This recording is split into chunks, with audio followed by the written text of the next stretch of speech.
on the move. It's been, speculated for a while about the possibility.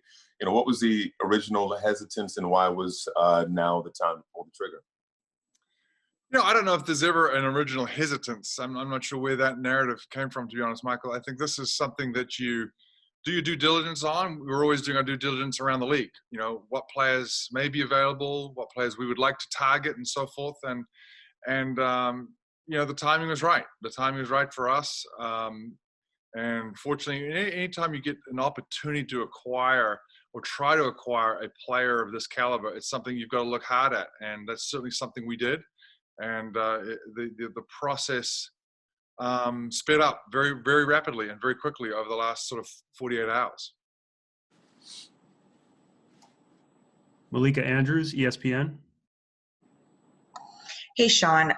When initially Kevin and Kyrie came to Brooklyn, there was this discussion about folding them into the Brooklyn Nets culture that had been built over years. And now the coach that helped build that is gone. Many of the players that helped build that are gone. Is it at a point where you guys are now looking to build a new culture, or are you looking at guys like Joe to be the standard bearers in that way to continue what you started? Yeah, hi, Malika. A great question. And to be quite frank, I don't think anybody has the exact answer to that. I think, as I've said before, your culture's got to be constantly evolving. The minute we are stagnant, or anybody for that matter, in any industry says, hey, our culture is what it is and it's fixed and it's done, I think that's going to be the demise, because other teams, other franchises, other industries will catch up to you. And I think for us, our goal ultimately is to put out a championship contender, and have some sustainable success. That's what we want to do. And hence that's what brought us to this opportunity now. And that's all the different building blocks along the way, and how your culture still continues to evolve, and how it has evolved over 5 years. What we set out for 5 years ago with our culture was that it was the buzzword. We want to build a culture. We want to build a culture. And I think that's still true to this day. We still want to build a culture. The players may look a little differently. Some of the staff looks a little different, and so forth. But we have multiple culture drivers here, and that's what we're constantly looking for. And they will hopefully take us to the next level of where this franchise needs to be and wants to be. Brian Lewis, New York Post.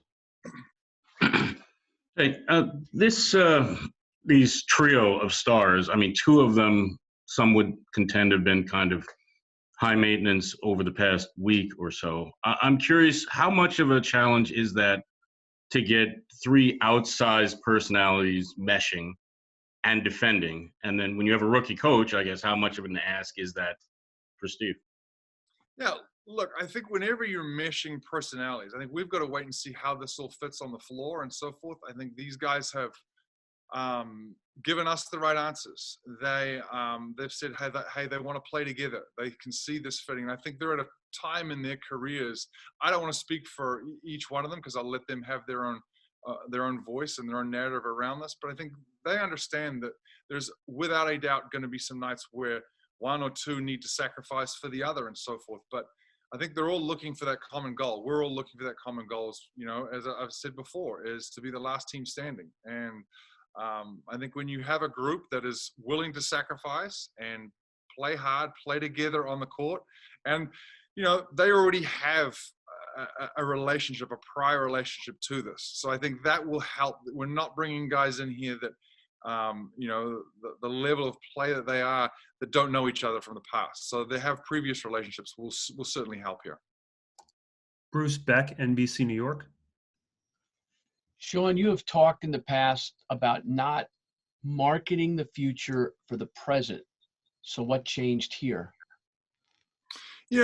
Again, I think it's a building step to where we are. And, it's a tough decision without a doubt. When you're sitting here saying, look, we're going to have to trade away X amount of picks and to be quite frank, give away players that I truly loved. Our franchise loved those guys. So there's a huge thank you to Karis and Jarrett and Rodion and Torian for everything they've done. And, the narrative has been that their fingerprints are all over this. It's been over this, this building, this franchise for as long as they've been here, and they'll continue to be part of our family. And, but again, we have to make these hard decisions. it's never easy. It certainly wasn't easy yesterday when I had to talk to these players at the end of the day. And I don't want to make light of that situation, that it's, well, we had to do this just to win a championship and so forth. There comes a lot of thought and a lot of process went into this, and a lot of collaboration through a variety of levels, from ownership to the coaching staff, front office. Everybody had a say in this, and we don't take light that we had to make some pretty tough decisions, without a doubt. Greg Logan, Newsday. Sean, in that same vein about the future, you inherited a situation where you were bankrupt in terms of draft picks, and now you've given up control of the next 7 years of first picks. Why did you feel that was worth it? And second of all, did the Dinwiddie injury impact your ability to hang on to some of those picks? Yeah, well, I would say this.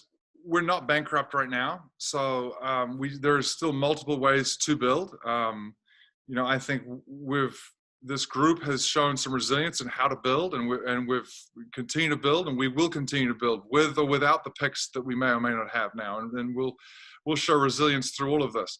I think it's very unfortunate, obviously, Spencer's injury.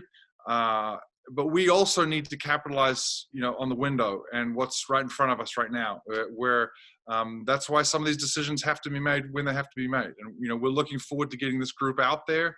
As far as Spencer's concerned, his rehab is progressing well, and we wish him obviously nothing but the best, and keeping a close eye on him, under our watchful eye for sure. Alex Schiffer, The Athletic.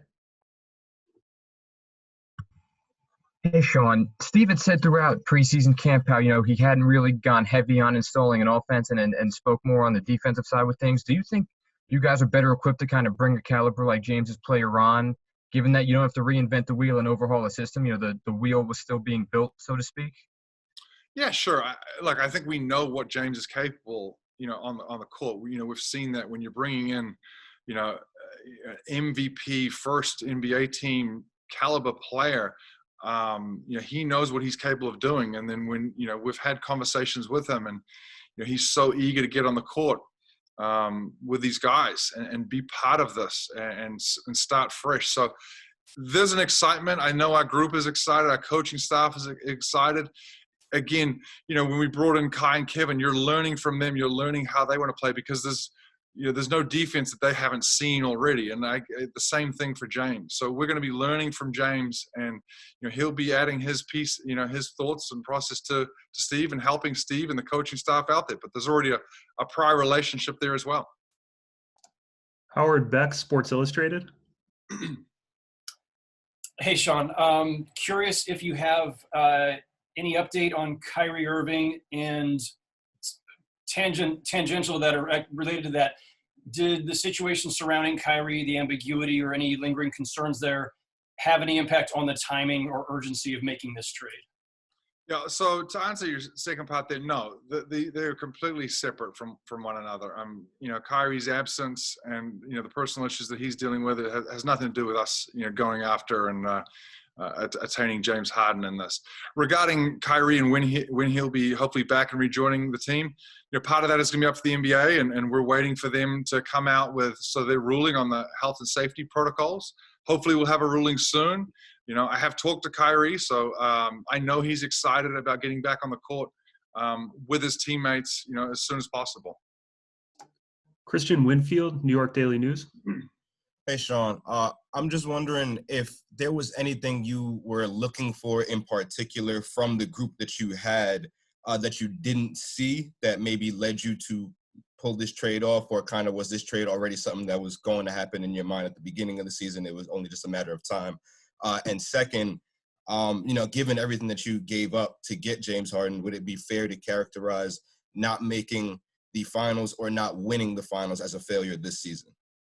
Well, I don't want to get into what's a failure and what's not. I think everybody knows, what this team is positioned and capable of potentially doing. And, we've got to get everybody gelling, get everybody on the same page. And I don't know if that takes 2 games, 10 games, 20 games, whatever it is. But there's certainly the talent there. Without a doubt, the roster is not done. It's not finalized. I mean, it should really never be, to be quite frank. We've got to be doing our due diligence. We have open roster spots. So, I have utmost faith in our scouting department that over the years has done a tremendous job for us. And, we'll continue to try and add pieces as we go through the season. Regarding the trade, whether we knew this was going to be done at the beginning of the season, absolutely not. And, this was something that came around relatively quickly, sped up very fast. But at the end of the day, it goes back to when you have the opportunity to add James Harden to your roster, you're certainly going to do your due diligence, and you can do everything you possibly can to try and make that happen. Tina Cervasio, Fox 5. Sean, did you, I don't know what the word is, if find it alarming or did it draw any concern when you heard Harden essentially call out his teammates on the Rockets saying that they were not good enough the other night? And how much with that do you consult with Mike D'Antoni on your staff after him just coaching Harden the last couple of years? Well, it's certainly beneficial having Mike and somebody who knows, James very well and has coached him for the last couple of years for sure. So, I don't read too much into that. I think, again, I don't want to speak for James or any of our players for why they say the things they say. Look, they've got their own voices, they've got their own brands, and these guys are grown men, and there's reasonings behind everything. I think, we've certainly weighed in all the intel and all the factors about, you hope to make the best decision and bring in the right people and the right fits and so forth. But again, what we're looking for is, we have some high expectations. I'm not going to wane from that that's why we brought in who we have here. And that includes the coaching staff as well. So it's a group, a combined effort of collaboration between players and coaches, without a doubt. Brian Mahoney, Associated Press. Hi, Sean. One, do you know when James will be eligible to play for you guys? And two, both he and Kyrie have kind of maybe not shown a full commitment to playing basketball this year. When you make a trade like this, that's certainly an all-in kind of move. How do you know you've got guys you can really go all in with? Well, we would hope James will be able to play as soon as all the players involved in this pass their physicals. So we know James is landing. He'll be in Brooklyn today. So, we'll go through our physicals here and hopefully he'll be cleared to play as soon as possible. Again, regarding all these guys' commitment to play, I mean, all I can tell you is I've enjoyed the conversation I had with James last night. And I look forward to getting to know him just as our players and staff certainly do. And I like what I heard. And I think he's looking for a fresh start. And I think these guys are going to have to sacrifice without a doubt, but they're also going to push us. They're going to push our franchise and hopefully take us to where we need to go. Taylor Rooks, Turner Sports. Hey, so I know there's been, a lot of discussion about the personalities on the team, how everybody's going to mesh, but can you tell me what kind of conversations you maybe had with the guys specifically about that? Taylor, are you the guys on the current roster, or are you talking about James? Current roster and James. Sure. I think some of those conversations certainly need to be private, but at the end of the day, I'm going to talk to, our players about adding, whether it's a deal like this of this magnitude, certainly involves, collaboration. And, they understand what's at stake here. Everybody's raised their hand and said, look, we're in, we know what we're shooting for here. And that includes, James, the new player, he knows what's at stake. And I think, again, I'm also banking on his prior relationship with Kevin. I think those guys, have likely stayed in contact, over the course of the last, 5, 6, 7, 8, 10 years. So they know each other very well. They know, and we're going to bank on that coming here and hopefully speeding up that process. Tom Dowd, BrooklynNets.com. Hey, Sean, as you said, you've got the 3 open roster spots now. You're also down some guys due to injury. So do you have a timetable? Do you feel quickly to add? And do you have some specific needs you feel like you need to target now? Yeah, I think I missed some of that, Tom, but I don't think we're in any immediate rush. I think we've got to do our due diligence. Look around the league, look at who's available, and so forth. And again, also look at this group and see how they play together and see what our needs may be and so forth. But we'll work hand in hand with the coaching staff on this, just to see where our holes are. As I mentioned before, the roster's not complete. We know that. We're going to have to tinker. We're going to have to play around here. And again, utmost faith in the group that we have that's going to be able to find guys elsewhere, and we'll see where it may go. Back to Greg Logan, Newsday. Sean, I appreciate that you've talked to Harden, but he's a different player than he was back when he teammates with Durant. And so did you specifically talk to him about, his usage rate, how much he might have to sacrifice in terms of his statistics, being the leading scorer the past 3 years, and how much he might have to share the ball with Kyrie? How much did you drill down on those specific things? Yeah, Greg, I never had to bring that up with any of them because they brought it up, and they were the ones to bring it up right off the bat, which was they want to win. That's all I heard from James is I want to win. I'm all about winning, and I'll let him reiterate that, when he does his media. But at the end of the day, that's what we need to hear, and that's the level of sacrifice that these guys know. And each one of these guys we know is capable of leading a team, being the star player on the team and so forth. And there'll be nights when each one has that opportunity, maybe two, maybe all three have that opportunity in any nights. Who knows? But there's another group of players. Let's not count out that that are going to be playing alongside these three. And I really like the group that's there and what they're bringing to the table too. So I certainly don't want to forget the pieces that are around. As you guys called it, the big three, because there's other pieces here that we will certainly be relying on, without a doubt. Malika Andrews, ESPN. Sean, at what point in this process did you, or was it not until after that you, I don't know if told or consulted or spoke to Kyrie and Kevin, and then, the rest of the guys about pulling the trigger on this trade? I spoke to Kai and Kevin yesterday as this was going down, getting their thoughts, and really wanting to hear, what their commitment was going to be, what their conviction for this was. And I know Joe Tsai had the same conversations. So from multiple levels, again, it gets back to, I enjoyed hearing that conviction, and we've got some time to see how it translates onto the court. I don't know that it's immediate. I think that's putting maybe too much pressure for these guys. It's going to take some time. We're going to have to get everybody up to speed and so forth. But, again, I'm looking forward to seeing what the product looks like, out on the court soon. Bruce Beck, NBC New York. Sean, how important is it to have these three stars under contract for the near term?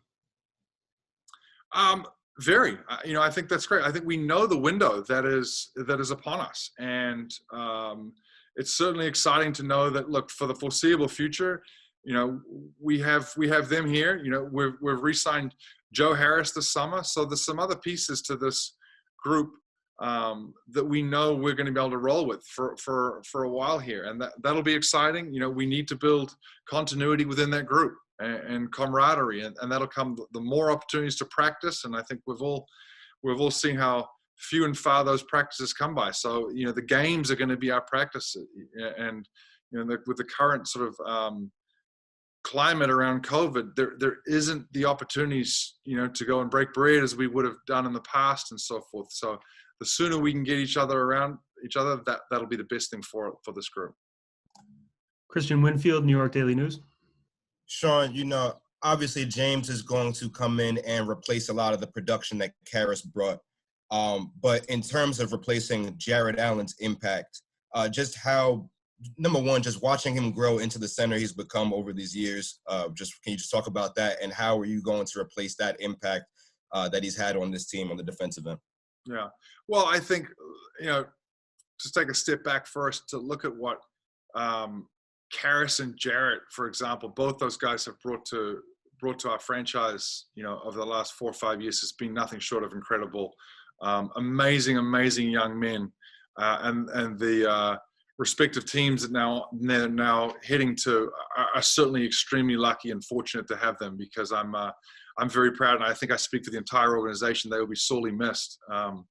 We care for them and their families dearly. Replace them. I'm not sure that you do. I don't think you just go out there and get another Karras. I don't think you get another Jarrett Allen. You hope to try and replace some of their production in a variety of different ways. And that's not easy. James, as you mentioned, will certainly, replace some of the scoring that's going out the door with Karras, without a doubt, and ball handling abilities and so forth. And I look at replacing JA as this is an opportunity for other people. This is a great, hopefully a confidence builder for them. This is a great opportunity so people can seize this moment and take their games to another level. And, we've seen that in the past whether it's through injuries or trades, other people have used this as a platform to really step up. And to be quite frank, we brought it up before, Spencer's been one of those guys. We've seen Spencer in the past, thrive with the ability to have the ball in his hands and really capitalize on that. And, we hope other guys on this team will do the same, and also the people we bring in the future. Jonathan Fagan, Houston Chronicle.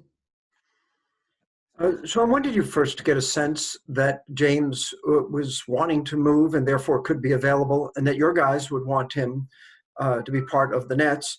And then you mentioned that it came together rapidly in the past 48 hours. What triggered that? What got it moving the way it did? Yeah, it's hard to say. I think, we all read the media and we all read the scuttlebutt and the hearsay and so forth, just like everybody else. Like, what are we hearing around the league? And we're constantly, as a GM and my group of assistant GMs and so forth, we're always having constant conversations around the league, trying to get the temperature of what teams may be looking for or what we're looking to try and accomplish and so forth. And then just over the last 48 hours, the conversations, with Houston certainly sped up, and they were just, more rapid in nature. And from there, it's like a snowball, took on its own world. And next, we're very fortunate to be sitting here looking at, James Harden amongst the Nets family. Joe Varden, The Athletic. Hey, Sean. Hey, Joe. I know that you don't really want to talk about this, but with Kyrie, we don't know why he's not there. But we've seen him in public at least twice, and you're talking to him about the future, and he's not there in the present. So I guess my questions are, why is this okay when you're trying to team build and you're trying to put together this totally new group? And then the second one is, you're making it sound like he's going to be back. Were you ever concerned that he wouldn't come back? I think, again, to reiterate what Steve said before is, we're going to let Kyrie, address this in his own way. Without a doubt, I'm not going to shy away from it. Without a doubt, the organization's disappointed with not having, any one of our players. In this particular case, Kyrie, not amongst us, not, in the trenches with us and so forth. So, I don't want to speculate and say why he's out and so forth. I've had conversations with him, and I'll continue to have conversations. And we look forward to him, being back in the gym where, he will address this, and, we'll sit down with him. He's part of our family. This group is part of our family, and we'll continue to build, with the group that's here. You asked if it's okay that people miss time. I think it's been well documented that, if there's reasonable excuses for their absence, fine. We have got to support, whether it's our players or whether it's our staff, and you would do that in any industry. But, you also hope there is an adequate, more than adequate excuse as to like why he needs personal time. And, he will address that without a doubt. Last question for Sean, Brian Lewis with the New York Post. Hey, Hey, Sean, following up on that, then I guess this is twofold. You said you would hope that there is a more than adequate excuse. Do I presume then that organizationally, the team's perspective is that Kyrie's excuse, whatever it is more than adequate? And secondly, you said he's excited to come back, but this isn't in his hands or even your hands totally. It's in the league's hands. Whenever the league clears him to come back, however long the quarantine is, if there is one, do you expect then him to go right back out on the court, or would that be for even further down the road? I can tell you this, that Kyrie has been keeping up with his health and safety protocols and testing daily. So since he's been doing that, again, it's out of my hands. The league is reviewing. We look forward to addressing it with Kyrie when he's back, in our building, amongst his teammates, amongst his Nets family, and going from there.